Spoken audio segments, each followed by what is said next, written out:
Sounds great. Thank you, Cindy.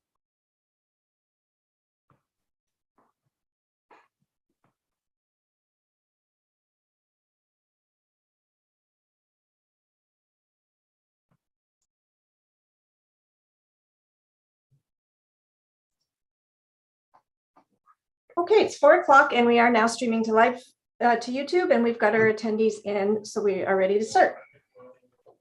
That's great. Thank you, Cindy. Welcome everyone to the virtual open house for the Communal Services Feasibility Study for the former school site in the village of Sharbot Lake. My name is Sonia Bolton. I am the Manager of Community Planning for the County of Frontenac. My team and I have the privilege of providing planning services to the township, and I also have the honor today of helping to facilitate this open house. Before I introduce the rest of staff and the project team and go over the agenda for today, I would like to invite Mayor Fran Smith to say a few words of welcome. Thank you, Sonia. First of all, I want to welcome everyone. It looks like we're going to have a great turnout tonight. It's a big project. It deserves our attention, and it deserves lots of people getting in on this call and being able to hear the information firsthand, and to be able to ask questions. And if you can't ask questions, to be able to send your questions along after. Sharbot Lake Village, as we all know, is built on rock. And if we're ever going to have our community grow, we're going to have to look at some way of dealing with the sewage and the water down the road. So communal servicing is very important to what's going to happen in our future. So I'm not going to say any more. I'm going to turn off my video and be listening to the presentation and to all the information that you folks are going to give us tonight. Thank you, and I'll turn it back to Sonia. Great, thank you, Madam Mayor. I'd like to take the opportunity to introduce the staff and project team members that are joining us for this event.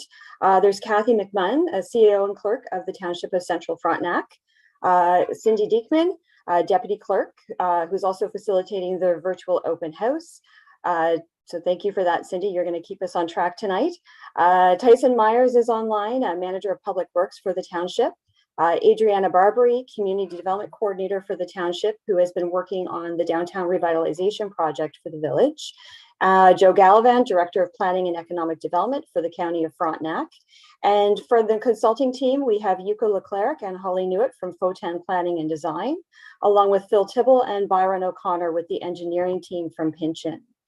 So if we could just forward to the next slide, just do a brief review of the agenda. So this is the outline of the items that we are going to be covering tonight. I won't go through them in detail right now, but I did want to go over a few housekeeping items. Just a reminder that this event is being live streamed on YouTube and is also being recorded. So we will be uploading this video from this session probably by the end of day tomorrow. So if you know others who are interested but were not able to join us for the live session right now, we will make that information available so they can access it. We're going to be keeping microphones off unless someone is speaking so that we can reduce background noise, and cameras will also be kept turned off except for presenters to help with network quality.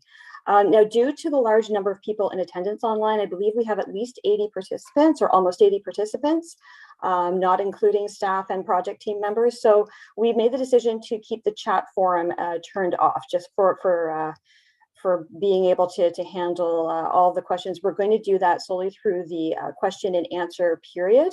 And if we could just slip to the next slide just to show the raise hand function. So on Zoom, if you do wish to speak during the question and answer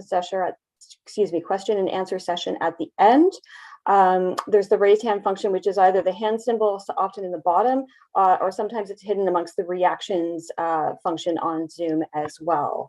So if you do not wish to speak, but you still wish to comment, we are going to be providing some alternatives at the end of the session in terms of how you can provide your comments to us if you're not able to do so today.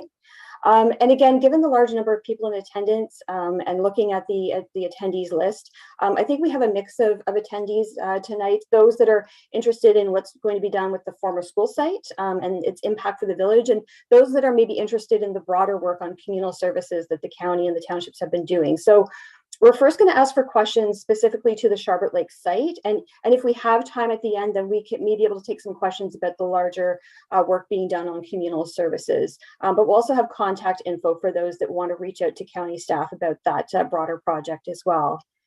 Next slide, please. So just a bit of background about what you're going to be hearing about tonight. In 2017, the township purchased the old public school site in the village. The school has since been demolished, and there was a plan to build a 10-unit seniors apartment. However, in 2019, the County of Frontenac completed a region-wide communal services study that looked at the potential for land use planning policies, engineering technology, and governance options that would support new development on communal services as opposed to just on private wells and septic systems. So it was thought that if this property was redeveloped using communal services, there's the potential for some mixed use opportunities as well as for more density, which really means additional residential units, more than the 10 that had originally been envisioned. There was also some hope that communal services could also be extended to other properties in the village, potentially such as Soldiers Memorial Hall. So we recognize that. Also, I just wanted to mention that we know the people in Sharbot Lake have been talking about the school site as part of the downtown revitalization project, and so I wanted to, you may see some things, or you will see some things tonight on the slides that may not be what you expected based on those previous conversations. So I just wanted to be clear that the purpose of this feasibility study that FOTEN and Pynchon have been doing for us is really, first of all, it's about the feasibility of whether we can develop on communal services. And then secondly, it's about how much development could you put on that site using communal services. So once the feasibility study is done, there's going to be additional work that the township is going to need to do to combine the technical work from this project along with the concerns and interests that we've heard from residents to date so far about how they would like to see the site developed in the future. So again, tonight is really very much about the technical details of how much could be possible. And before we dive into the details on the school site, I'd just like to introduce Joe Gallivan, who's going to share a few slides about what communal services are, why the county has been reviewing this type of servicing, and what it can mean for development in the village. Joe? Thank you, Sonia. So good afternoon, Mayor, and those members of Township Council that are here this afternoon. And good afternoon, all members of the public who are in attendance. It's great to know that there's so many people listening to this and watching this afternoon.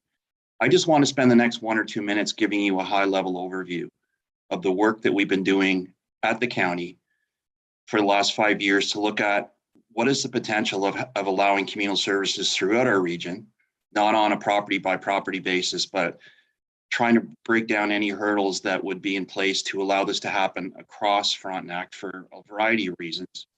So as you probably know, there's 4 townships in our county.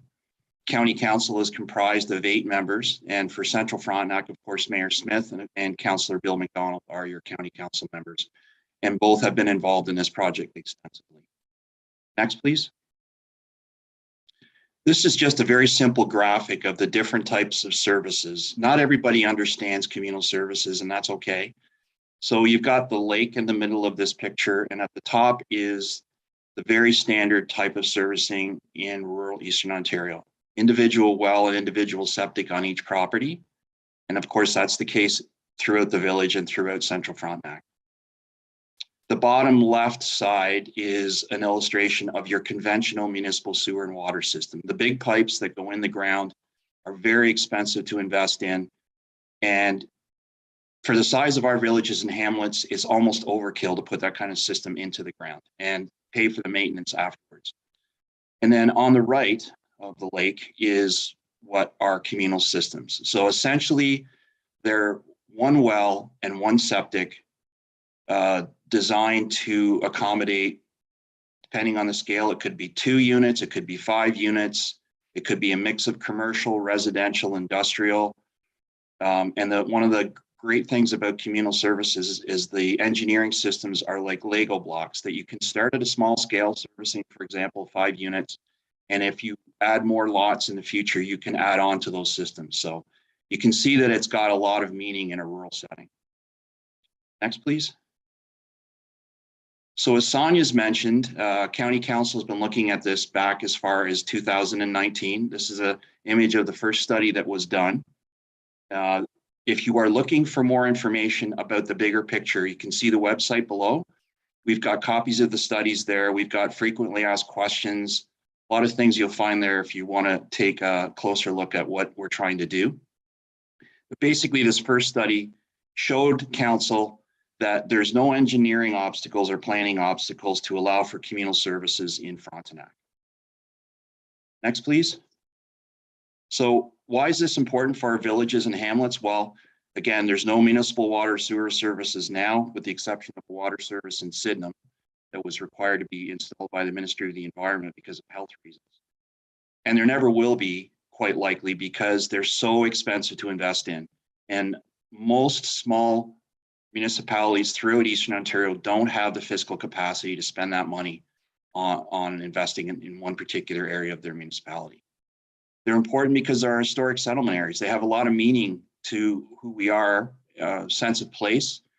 And Sharbot Lake's a good example. A lot of the building lots in the village are too small by today's development standards. It's also where townships spend a lot of money on public infrastructure investment, and you've seen that in Sharbot Lake with the downtown revitalization work.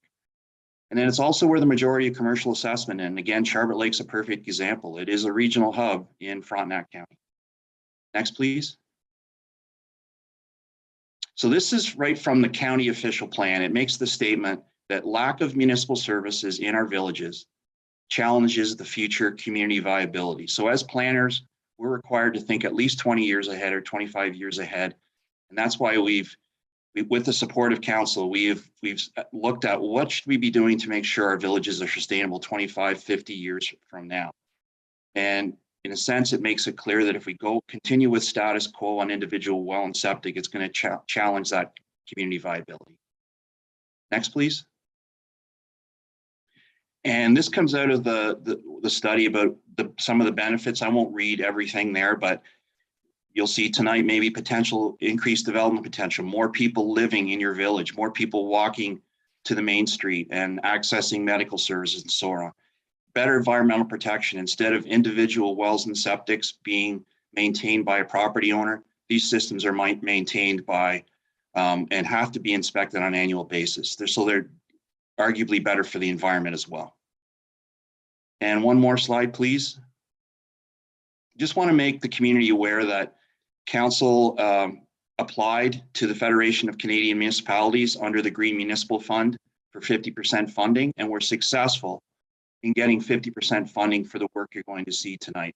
And FCM were very interested in the outcome of this work. They consider it a big step forward in rural sustainability. So thank you. I'll pass it back to you, Sonia. Thank you.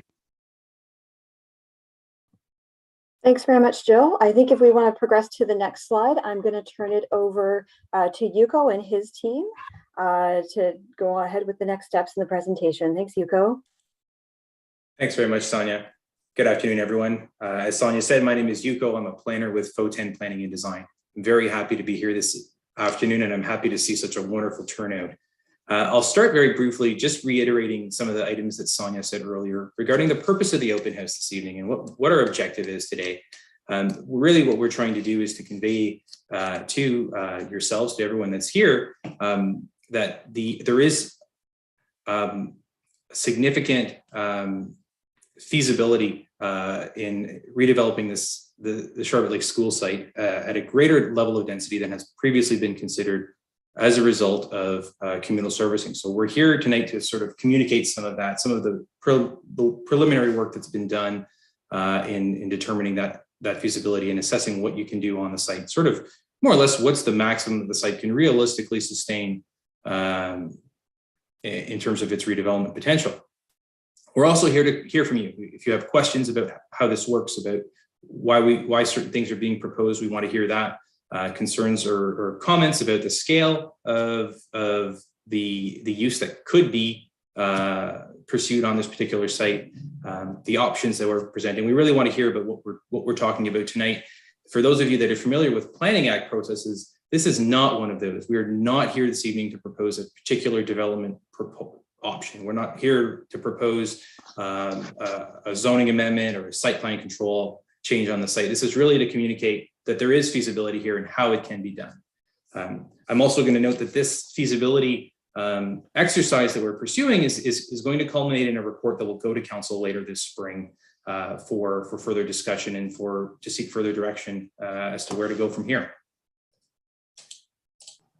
So with that, I'll provide just a little bit of a recap on context. I'm sure everyone here this evening is probably more familiar with the site than even we are, but just for the benefit of reiterating some details, it's located in the middle of Sharbot Lake, which is itself a complete community, as we would call it in planning terms. You can live here, you can work here, you can play here. Everything that you need is within walking distance in the village, which is one of the reasons that this site has so much value. This is a large property right in the middle of a village. It's 2 acres in area. It's community owned. It's got frontage on 3 streets and a very prominent form of topography. It's what we would often refer to in planning terms as a landmark site. There's a significant amount of potential here, and there's a lot of value in pursuing and exploring a really standout type of development on this property to take advantage of its focal potential in the community and the type of benefit that it can have to the village at large when developed correctly. So with that, I'm going to speak now about 2 different development scenarios. I'll start with a bit of a review of the plan itself, and then I'll speak a little bit about some of the options. Again, I want to reiterate these options are really to illustrate what can happen on the site. So the first option that we looked at in pursuing this feasibility scenario was to see, there's some existing facilities on the site, particularly the existing pickleball courts and the on-street parking on Garrett Street. So we wanted to explore, can the site be redeveloped at a greater level of density and maintain those particular community amenities that are important to the village? So in this scenario, what we're showing is that absolutely that's feasible. The building footprint that we're showing is about 3 stories. It would have up to 45 units. And what you can see on this particular slide, outlined in blue, are the building footprints. So we have a primary building. Then we have a small building just in the top right corner. That's the building that would house the community, the communal servicing system. And effectively, it's a few hundred square feet. It's about 800 square feet, 900 square feet. It's the size of a small house. And what we're showing here is that you only need that size of a footprint, and you can service this entire facility, this entire 45-unit building, with that level of communal servicing technology. We're also showing that why this is a limit. When we undertake a feasibility assessment to see how much a site can really sustain in terms of its development potential, we look at servicing capacity, but we also look at other functional needs, things like amenity space, things like parking. And what we've landed at in this scenario is that 45 units, while keeping the pickleball courts, is really the most that the site can practically sustain. Certainly, there's probably a little bit of wiggle room there, but that's a pretty reasonable assessment of the maximum potential with this scenario. What this scenario is also contemplating, and I've just changed the slide to show a rendering. For those of you that are a little bit like me, a plan view is helpful, but it doesn't really communicate the entirety of a proposal. This rendering shows a little bit more how this building fits into the scale of the village in Garrett Street and Robert Street. So when we can undertake a feasibility study, we look at those considerations, how the site could function. In this particular scenario, recognizing that the village is built on solid rock, this is the ground floor of the building is envisioned to be more or less at grade. So the units there could be commercial, they could be mixed use, they could be live work units, they could be accessible seniors units, which is in line with the previous sort of vision for this particular site. So there's some potential on the site if we were to maintain the existing amenities. And we've looked at another scenario where that pickleball court is removed, but the on-street parking on Garrett Street remains. So in this scenario, what we're showing is 2 principal residential buildings, both at 3 stories, one with 35 units instead of 45, and the other with 15. So the one on the left is the 15-unit building, a much smaller building. The footprint is a little bit smaller than the pickleball courts themselves, a little bit further from, say, property lines and surrounding uses. And the other building is also, although it looks very similar as an L-shaped building, it's quite a bit shorter. The length, the separation from the property lines is quite a bit greater, which allows for a lot more green space. And what I think is really important to show in this slide is that the size of the building in the top right that would provide all of the communal services to these two buildings isn't any bigger. So even though we've got 10 more units here, it's the space that we need to accommodate the drinking water and sanitary servicing needs of these two uses and these two buildings is basically the same in terms of, and what I mean by that is that it can fit within a building of this size. Maybe the modules are a little bit bigger, but you only need an 800 or 900 square foot house size building to contain those particular needs. So this rendering is just showing what that would look like. You can see it's very similar to the first option, but with a second building a little bit further down on Garrett Street, closer to Soldiers Memorial Hall.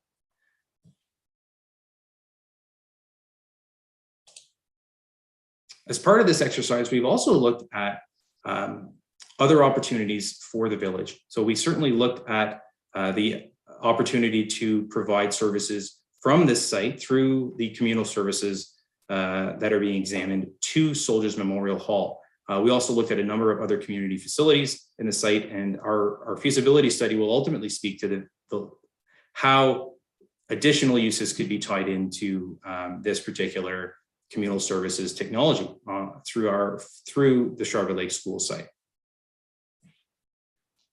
And with that, Sonia, that's the conclusion of my slides. I'd like to turn it over to Pinchin, but maybe if I can turn it back to you, Sonia, to pitch it over to Phil's team. No, that's great. Thanks very much, Hugo. Yeah, Phil and his team at Pinchin have been working on the engineering side and are going to speak a little bit to how that is going to work both from a water and septic perspective. So over to you, Phil. Thank you, Sonia, and good afternoon, everyone. Thank you for having time to participate and view this today. A very interesting project. As Joe and others alluded to, you're very familiar with the typical servicing in rural communities, especially on bedrock, where the water supply and the septic is on a house by house or building by building type basis, and the water supply is typically a well. In some cases, it could be a lake intake. That could be more common for cottagers, but it's primarily a well system. Some of the aspects of wells that you would be familiar with is that the yield from wells are variable. It varies by location. Your neighbor might have a great well and your well may not be such a good producer. But wells are a really good option for supplying water for a single family home. However, once the water demand gets larger, it could interfere with other users. So when we looked at the possibility of servicing this potential development by wells, we looked at the general yield capacity of the wells in the area. And it just wasn't high enough to promote a development of this size. And if we were able to find groundwater at a flow rate that could service a development like this, we'd be very concerned about that large taking interfering with existing wells in the community. Because as Joe said, it's rather smaller lots. Wells are located relatively close together. With respect to wastewater treatment, homes will have a pretty simple, straightforward septic system usually, consisting of a septic tank and the leaching bed to help infiltrate the effluent from the septic system. These are a simple technology. They're pretty easy to install. They're very low cost to operate. Only real cost, unless something breaks up the leaching bed, would be every few years pumping out the sludge of the tank.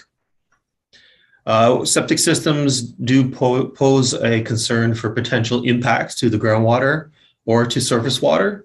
And in some cases, older septic systems are built to adequate regulations or have failed and are providing impact onto lakes, which can lead to lakes being at capacity. So there's concerns on that side. Anyone who's put in a septic system in recent years at all will know how big they have become for just a single house. So you can easily imagine that a leaching bed becomes very large for a multiple unit development. So when we looked at in-ground disposal options for the proposed development, we came across two main concerns. One being the size of space needed for in-ground disposal that would take away from area for the building footprints, and also potential impacts to other wells nearby. Just based on the size and the density and setbacks and such, we had a lot of concerns that even if a bed would fit, it wouldn't make it through the review process and be approved by the ministry. So we had a lot of constraints in dealing with what I'd call more typical rural servicing options for this proposed development. Next slide, please. So we started to look at the communal systems. So for potable water supply, the water systems, their operation are regulated by the Ministry of Environment, Conservation, Parks. There's sampling, there's reporting requirements. It's quite rigorous. The technology is surprisingly straightforward, consisting, primarily in a broad sense of filtration, treatment, various types of treatment to deal with what's in the source, disinfection, and then distribution to the consumer. They can be sized for the development, and as mentioned earlier, they can be quite modular and expand. So that provides a lot of flexibility. Surface water source is not limited by an aquifer or well yield. So the concerns about not having enough water for the development is covered.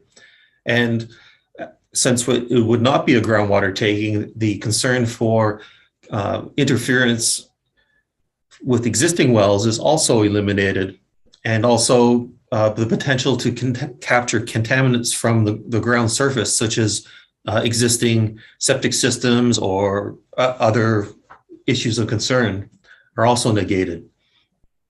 Having a surface water intake requires a source water protection plan.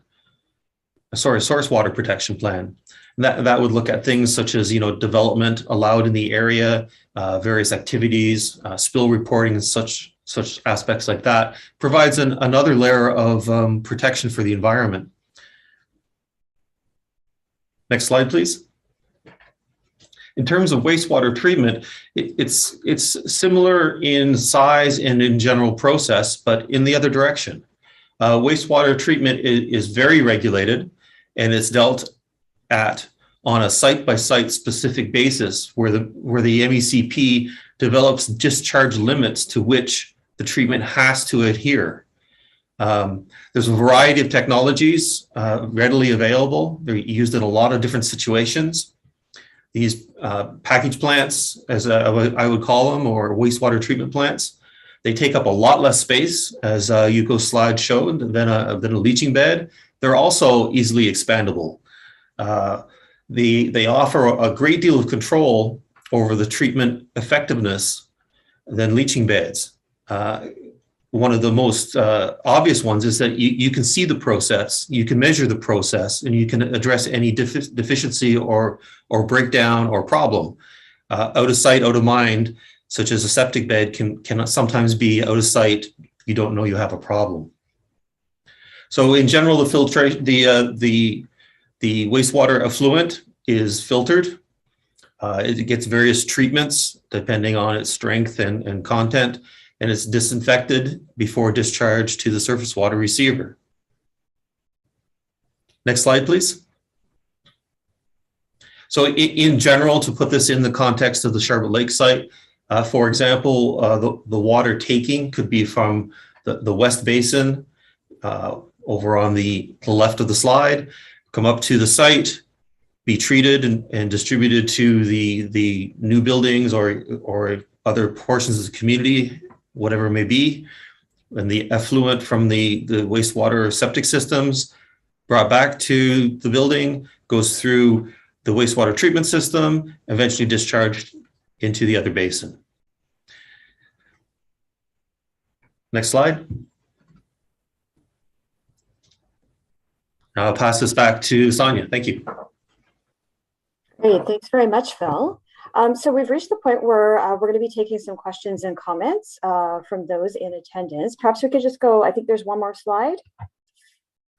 So in terms of participating, we're just asking, because we have such a large number of people to sort of limit, be concise. We're not going to put a time limit on you, but please be respectful that there will be other people who may wish to ask questions, showing respect to other participants that are on the line tonight and looking for information. And again, remembering that the main purpose of the open house is to address sort of the potential options that have been presented by the team tonight, and not necessarily to address the comments of another participant. Let's see what the next slide bring us to. Okay, and then we'll just leave this here. I guess in terms of participating, again, please use free to use the raise hand function. If it's not showing clearly on the bottom of your screen, it often can get buried inside the reactions. So Cindy, if it's okay, I'm going to turn it over to you, because I know you're the one with the ultimate power as to how we let people in to raise their questions. Thank you very much, Sonia. So if you do wish to speak and use the raise hand feature, that will alert me that you wish to speak. So I actually already see that there's a couple people who've raised their hand, which is great, because sometimes there's a little bit of a shy period here. So I am going to, first of all, move Ken Fisher over. And it should tell you when you're unmuted, at which point you can go ahead. Hi there, Cindy. Hi, Mr. Fisher. I think the first question would be the financial liability to the taxpayers of Central Frontenac. If things go wrong, who pays?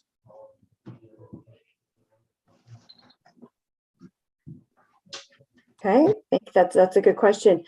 Joe, did you want to address this question? I know you've been looking at this quite a bit with respect to the governance structure.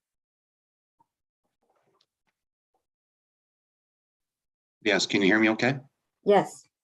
Yeah, so good afternoon, Ken. So that is the bigger part of the bigger picture that we've been working on at Frontenac.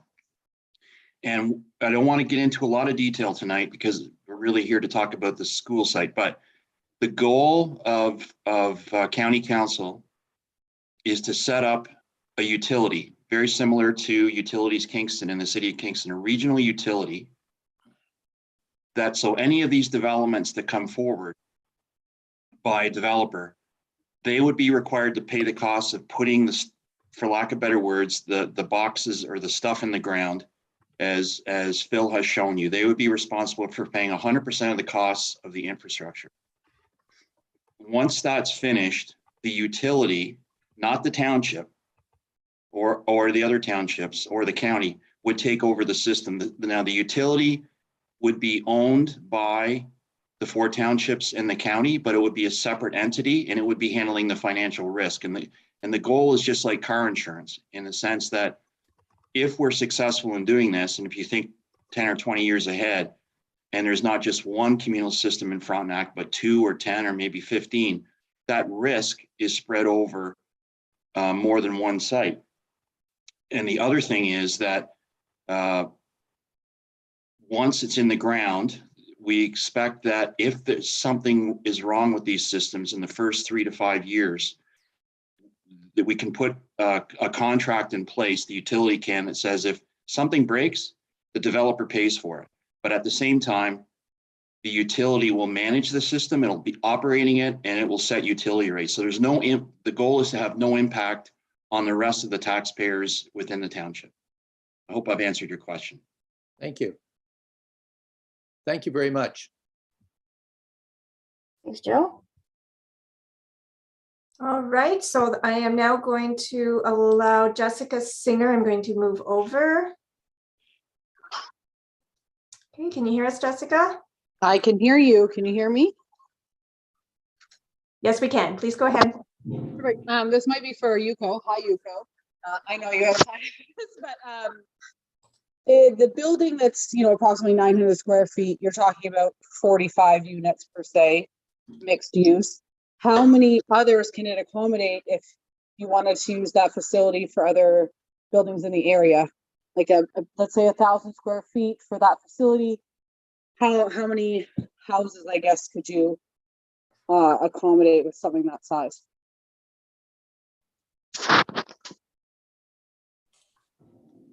Hi, thanks for the question. I think that's actually a question that's probably better directed at the engineering team.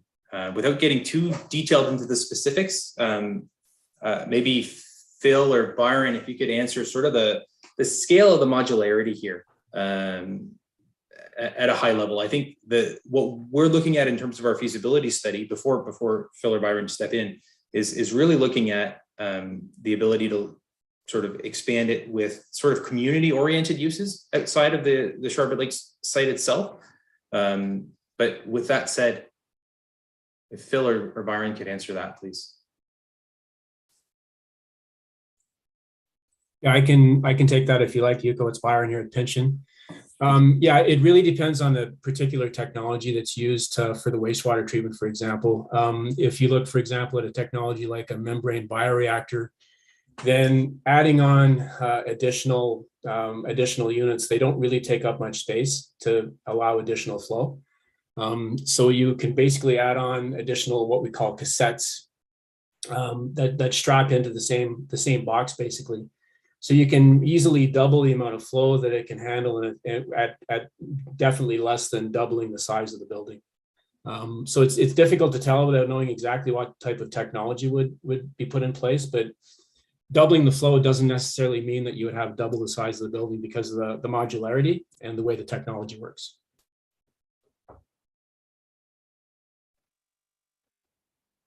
Awesome, thank you.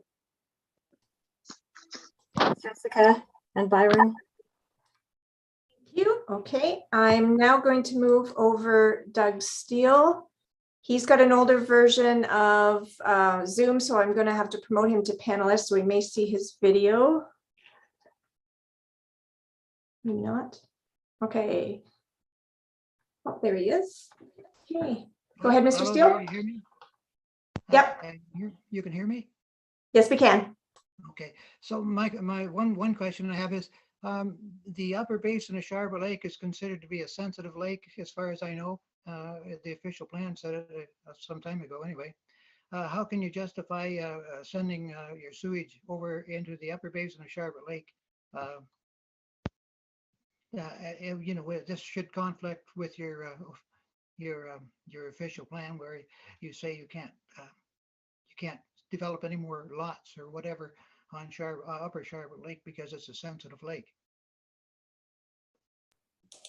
Great, thanks, Mr. Steele. Yes, certainly with the at capacity component of the 1/2 of Sharbot Lake there, certainly there would be even more restringent environmental conditions and regulations to meet.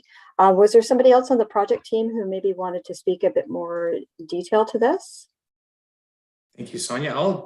Maybe I'll start, and if there's a technical component to it, Byron or Phil can step in, but I appreciate the question. That's a great question, and something that we looked at early on when we were examining the feasibility of a surface water intake and outlet. So the official plan designates the west basin of Sharbot Lake as an at capacity lake trout lake, but not the east basin. So in this feasibility study that we've done, we've looked at drawing the water from the west basin, providing it to the site for drinking water, and then the septic effluent would be treated on site and then outlet into the east basin, which is not an at capacity lake at this time. Hopefully that answers your question, but if there's any technical components to add, we can certainly do that.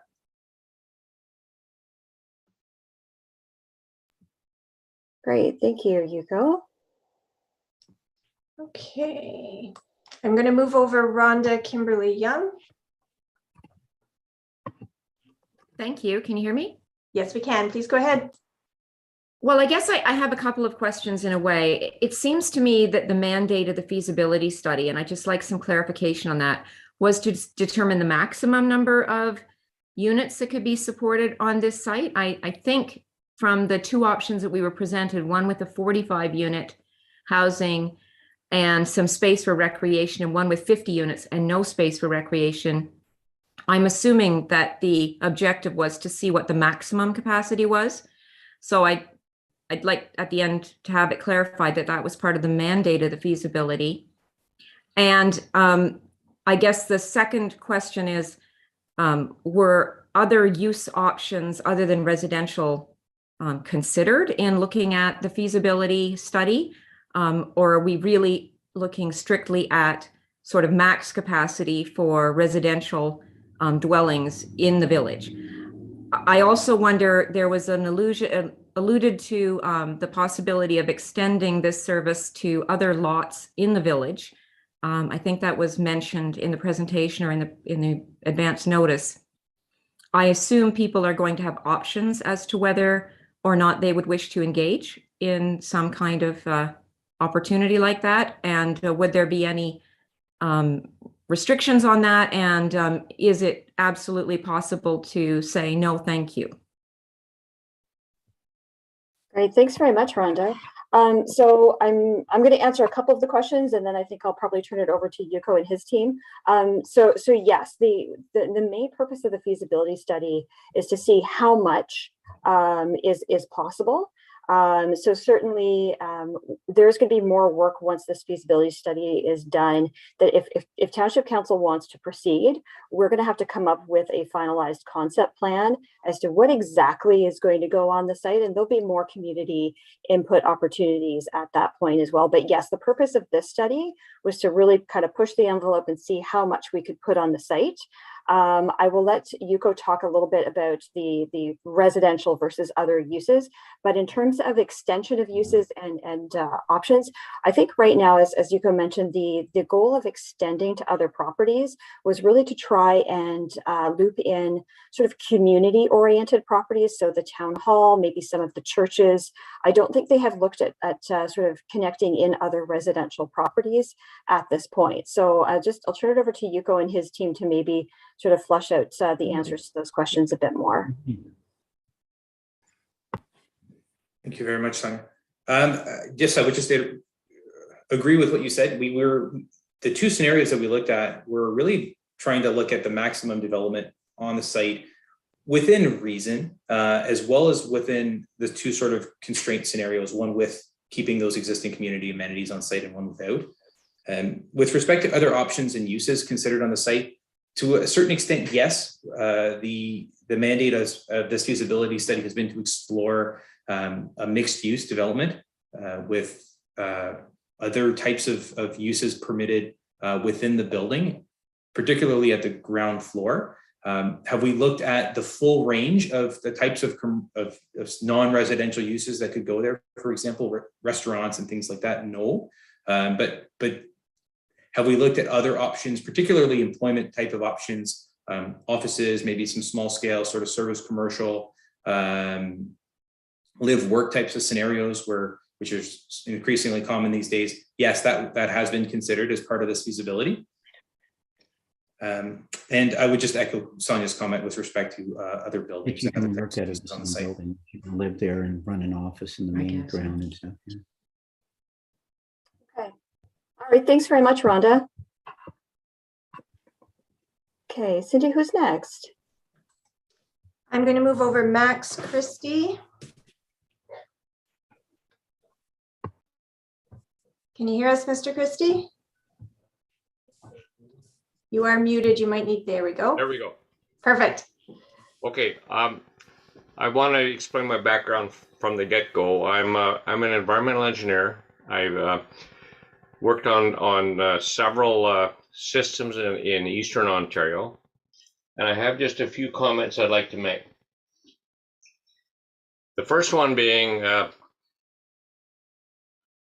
it's normally the case that people that provide costs for these things are overly optimistic. I'm working on a system right now where they hired a consultant based on what they'd said, and then when they took a look at it, the actual cost of the work was going to be double what they expected. The second point I want to make is I'm a chair of a source protection committee, and I'm absolutely pleased that source protection was included in the development. The other thing I want to mention is I've been involved in many small communities that put in small systems, and then they suddenly realized it was too small, and people wanted to expand. They said, well, we can't do it because we have to build in bigger sewer lines, bigger water lines. So I just hope that as the politicians look at this, and they're the ones that are ultimately responsible, including the liabilities that they accept, that they've taken a look at this. Thanks. Great, thank you, Mr. Christie.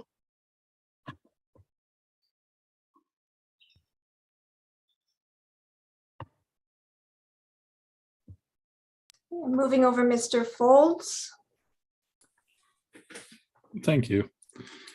I guess the one question, it probably relates more to land use than anything, but it probably does have a servicing constraint issue attached to it. Obviously, the Highway 38 frontage has sort of a different veneer and use, speaks maybe more to commercial, as opposed to the interior streets, which have more of a residential feel. I think you alluded to the fact that you had looked at some other scenarios for development. I'm curious whether additional buildings, say one facing the commercial district versus residential buildings on the inside, were contemplated, or is that something you might contemplate in a future design in terms of carving up the density that's available?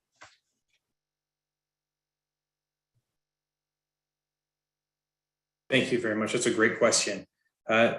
We did look at, it's sort of in the early conceptual stages on this file, where an appropriate building footprint would be, where the sort of the most important relationship to the streets were. And we felt that given the topography along Road 38 and given the topography along Garrett Street, that Garrett Street really is going to be the street that this site is going to have the most interactive relationship with. It's where people are going to be walking to and from, particularly the Road 38 side. I think that frontage cannot be understated for its impact visually, though. It is certainly because of the grade change on that side, there is a very strong opportunity for making the site's presence known and really sort of having an impactful outcome for Road 38. So that's, I think, the safest thing that I can say there, and the most accurate thing that I can say, is that we considered it, but ultimately, given the sort of the effort here really being to try and show the overall feasibility at a very, I think, in some ways a little bit simplified level from that use, we didn't explore a more detailed option that would use that frontage. That's not to say that option wouldn't be available to explore through a future development application, an opportunity for, say, a separate building fronting along there. That's something that would have to be explored through a future exercise. And I think what we've done doesn't preclude that, and it doesn't prejudice the development towards that item.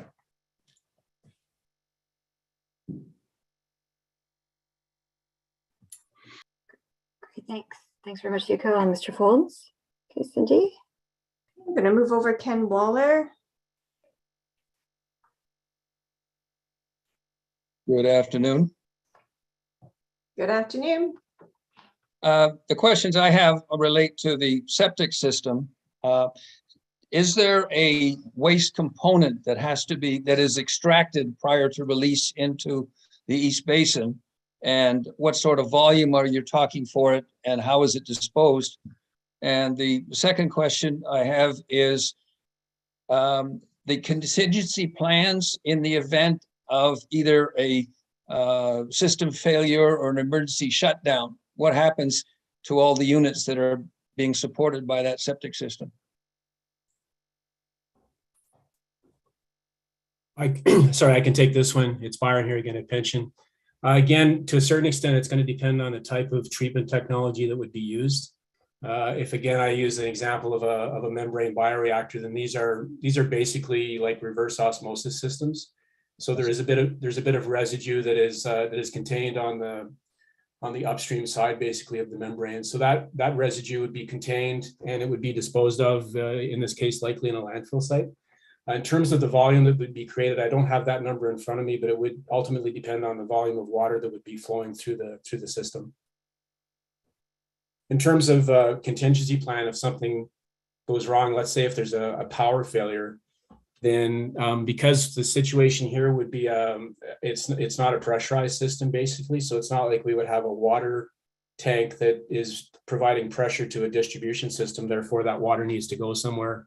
Here, if the power goes off, then there won't be any water supplying the facility either. So there will be enough storage capacity in the wastewater treatment system to manage the water that would be in the system at the time that the power went off, but there would be no further discharge from the system until the power was activated again and the system was back up and running. Well, you'd have to have a holding tank to contain sufficient volume of the water within the system. Yeah, there'd be a septic tank component to this anyway for some primary settling or sedimentation, and that would provide some capacity as well. That's right. Thanks. All right, thank you, Mr. Waller. I'm going to move over Craig Middleton.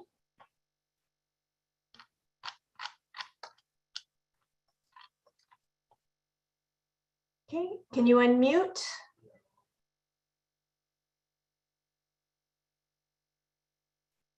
Mr. Middleton, can you unmute? Down at the bottom left, there should be a mute button. If you click it to go green.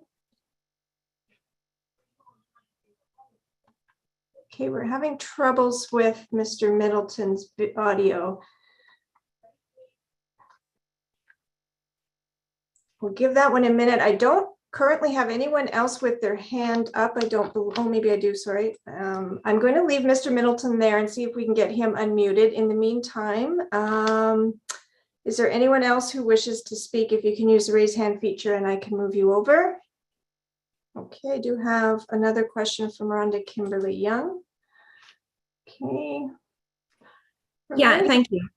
It's a follow-up to where I left off around the possibility that the service might be extended to other buildings. And the answer was it would be a focus on sort of community type buildings like halls and churches and so on. But those things aren't necessarily on the border of the property. There are lots of other private properties that sit between them and the site that's being looked at. And it seems that if the service was to be extended to a number of those from the map that we saw in the presentation, that would require a lot of undoing of new infrastructure that has just been put in place with the township revitalization. Sorry, that's my dog. So I'm just asking, how would those sorts of decisions be made if it's going to be impactful on other properties to extend to, for example, the Soldiers Memorial Hall or community living or what have you?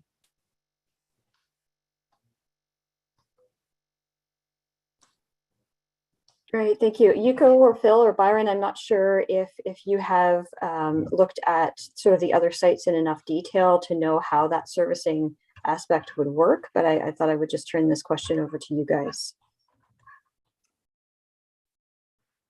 Thanks, Sonia. With respect to the decision-making process, I think I'm not able to really answer that particular question. Ultimately, that would be a council level decision. And should this be developed, that would probably form part of the development process itself. So for example, without getting too into the weeds on a site plan control process, but offsite improvements, offsite servicing upgrades and things like that, or are items that can be mandated and can be required and passed on to the developer in a scenario like this for the developer to undertake. I think the nature of your question is really, have we thought about the impacts to the adjacent land uses? And yes, I think at a very high level, I can say that we're aware that revitalizing the infrastructure in this way is going to have an impact or could have an impact to property owners in the short to medium term during this state of construction. But it would be like any infrastructure renewal, any infrastructure upgrade in that sense. I may be incorrect, but I'm going to sort of throw a question back at you, Rhonda, regarding sort of the nature of your concern. Are you concerned here about the impact to you as a neighbor? Are you concerned that you might be forced to tie into the system? Just trying to understand a little bit where your questions are coming from. I don't think I'm muted. I think the question and concern is, will pipes, water and sewer pipes be running through my property? And we've got a lot of, buildings and hardscape and landscaping, and neighbors have the same. It's a common and question and concern that I've heard from several neighbors. And just wondering, how that would be managed if it were to happen, and concern about whether or not we would have control over our own property or not. Excellent, thank you. I appreciate that clarification. So the answer to that question is no. All of the infrastructure would be run through publicly owned land. So it would be run through road allowances, unopened road allowances, open road allowances, public properties, that sort of thing. So it wouldn't pass over the property in the scenario that we've examined through this feasibility study.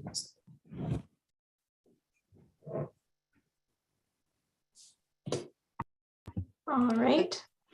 Thank you. Craig Middleton has joined again, so I'm going to try to move him over and hopefully this will work. Okay. Hello. Hi, we've got you now. Hi there, how are you? Good. Go ahead. That's good. I got a point of privilege and a couple of questions. First of all, as a point, I know there's been a lot of stuff going on in Ottawa lately with the truckers, but I just want to make sure everybody has heard about the LRT system. And first question is, other than the school spot that you are talking about, where is the proposed development plan for the Sharbot Lake area? And secondly, if the township owns that property and thinking of doing development into condos / rental units or whatever they might be, is the township able to be landlords?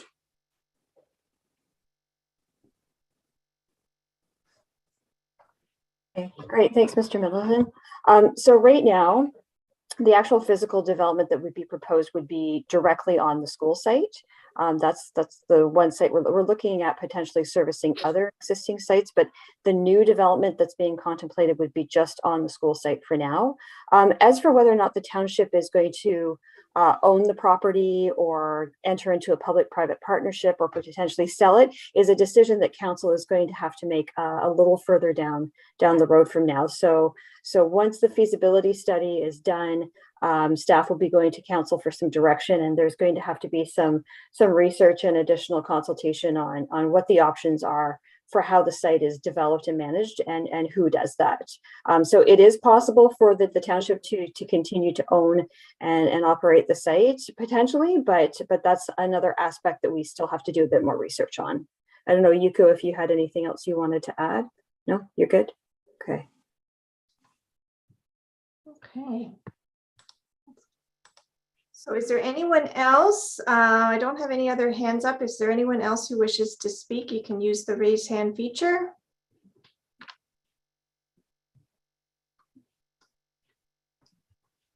Oh, I'm going to move over Karen Burke. You're muted if you can unmute. Perfect. Yeah. Go ahead.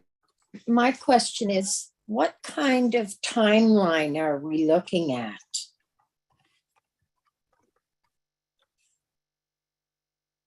Excellent question.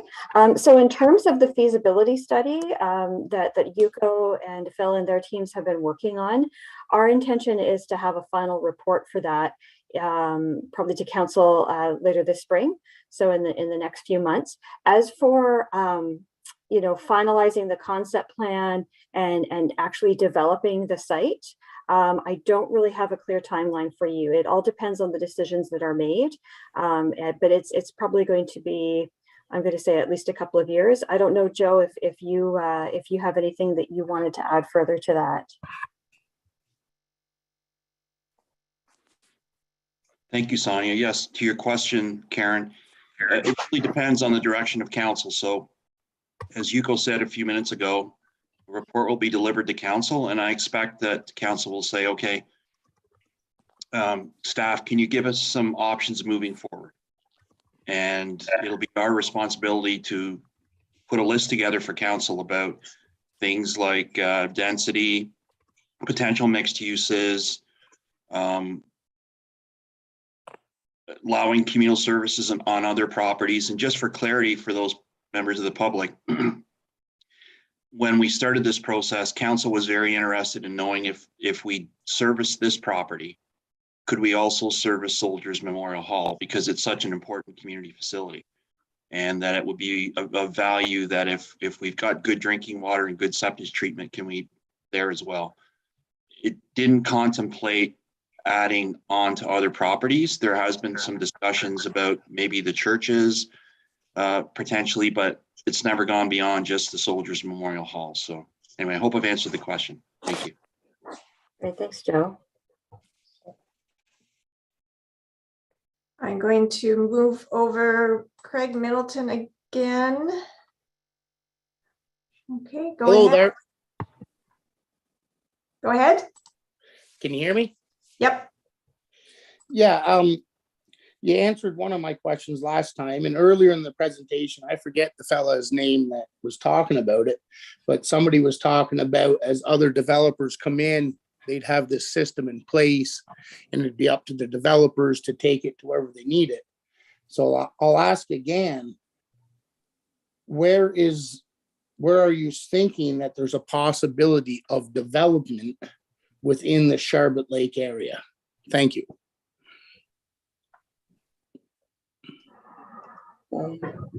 Again, Joe, did you want to address this one? Is it, you know, I think there may be possibilities in the future, but I don't think we've mapped anything out. No, and thank you, Mr.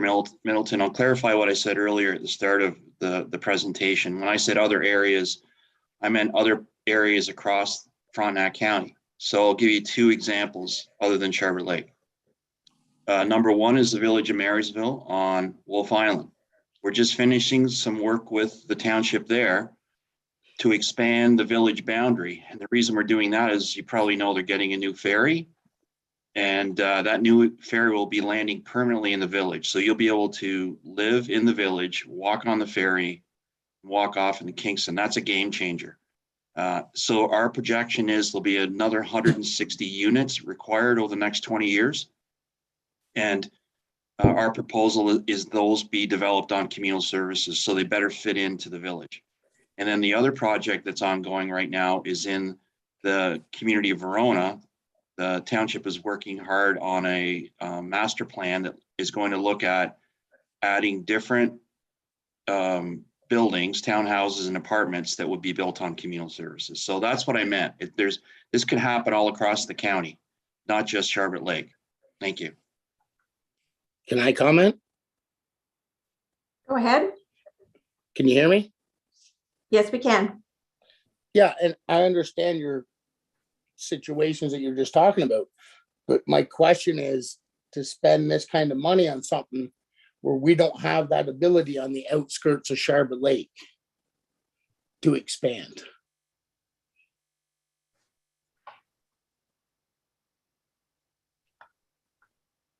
Okay, so yeah, Mr. Middleton, it is just this site within the village that we're looking at servicing, and it would be sort of very modular to that development. So we're not right now proposing to extend services throughout the entire Sharbot Lake Village, and expecting people to connect into them. That's not the intention with this project.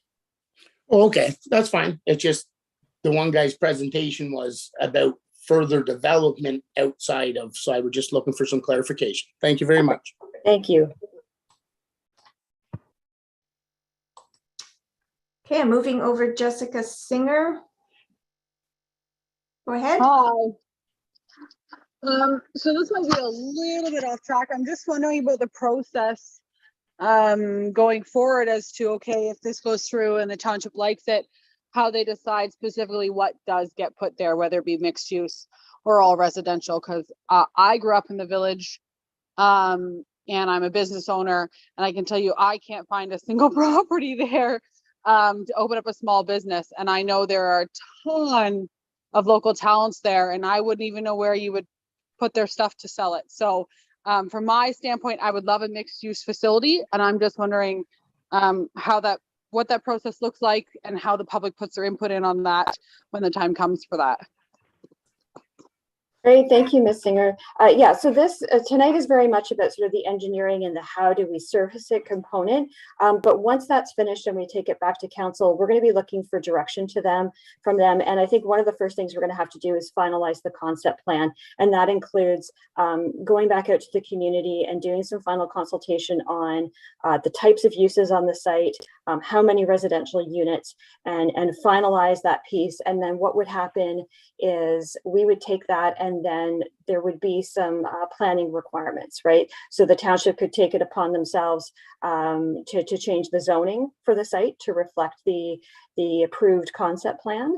And then eventually when it does come time to put a development on the site, the owner and or developer at that time would have to go through what's called site plan control, which really spells out the details of where the buildings are going to go, what the buildings are going to look like, and where all the servicing and parking is going to be. So there will be additional steps and there will be additional opportunities for consultation, absolutely.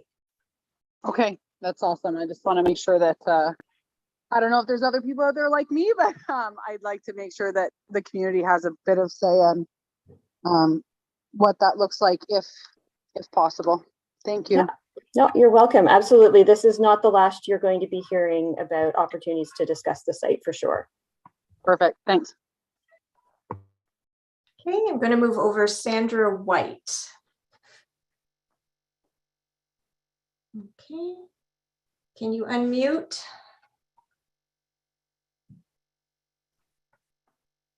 We do still have you muted. If you can use the unmute feature at the bottom. There we go.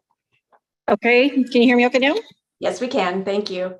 Yeah, so my question is, we operate the Inn in Sharbot Lake, and we're on lake intake. So we have a water treatment plant that we operate, and you know, there's a lot of filtration. There's bath tanks, the chlorine injection, and contact time that's recorded.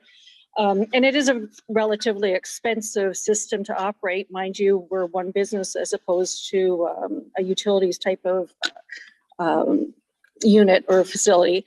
But right now, one of our concerns, it has been, and we're actually on a waiting list right now to have a well installed so that we can switch over from lake intake to a well, is blue-green algae. We're very fortunate we haven't seen that in this lake, but my understanding is that it has been an issue in other lakes outside of Sharbot Lake.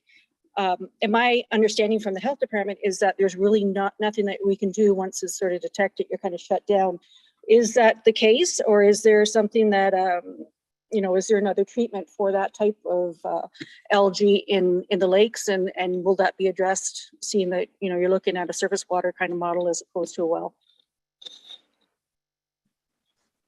Thanks, Ms. White. I'm going to see if perhaps Phil or Byron might be able to address that. Yeah, I can take that one on. It's Byron here. We as this project hopefully moves on, there would be testing of the lake done. I know that this is a question that lots of utilities are dealing with right now, or at least planning for. There is treatment capabilities for this type of thing in terms of filtration and that sort of thing. Sometimes for very small systems, it's just not economically feasible to do it. But as you ramp up to a larger system, then adding more of those bells and whistles onto a treatment system is more economical than doing it for a very small system, for example. But that would be one of the things that would be done as part of the treatability study, for example, having a contingency plan in place for something like that. Okay, great. Thanks, Byron. Do we have any more hands raised, Cindy? I'm not seeing any on the side here. Yeah, I don't have any. I'll ask again if there is anyone who wishes to speak. You can use the raise hand feature at the bottom of your screen. Okay, well, just being cognizant, we're just after the 5 o'clock hour here. We have just a couple more slides to speak to next steps, so maybe we could proceed to those and just let people know how they can contact us as well. Great. So, you know, as I said tonight and the next week or two are about receiving feedback about the preliminary work that you've seen tonight. And we'll also be preparing an engagement summary that will be posted online. Once the feasibility study is finalized, it will be presented to Township Council. We don't have an exact date yet, but it will be in the next few months. And then we'll be looking for direction from Township Council on the next steps for the redevelopment of the site, such as finalizing a preferred concept plan. Next slide, please. And by all means, if you were not able or to provide comments tonight, or you think of something after tonight, please feel free to reach out to us. Emails can be sent to planning@frontenaccounty.ca, or you can drop off comments to the township office, obviously, as well in Sharbot Lake. The recording of this open house is going to be posted on the Engage Frontenac site. You can see the link here. We should have it posted hoping by the end of the day tomorrow. And as additional project information becomes available, we're also going to be putting that up on the site as well. Summary from tonight's open house. I think based on some of the comments and questions that we've gotten tonight, we're going to maybe look at doing a frequently asked questions document. So if you know others who are interested, you know, please feel free to direct them to this site for more information, as well as opportunities to provide feedback to us. And it's likely we're going to continue to use this Engage Frontenac site as we proceed with further stages of redeveloping the site. So on behalf of myself and staff and the project team, I want to thank everybody for taking some of your precious time and sharing it with us for this important project. Have an excellent evening, and we look forward to sharing more details of the project with you in the future.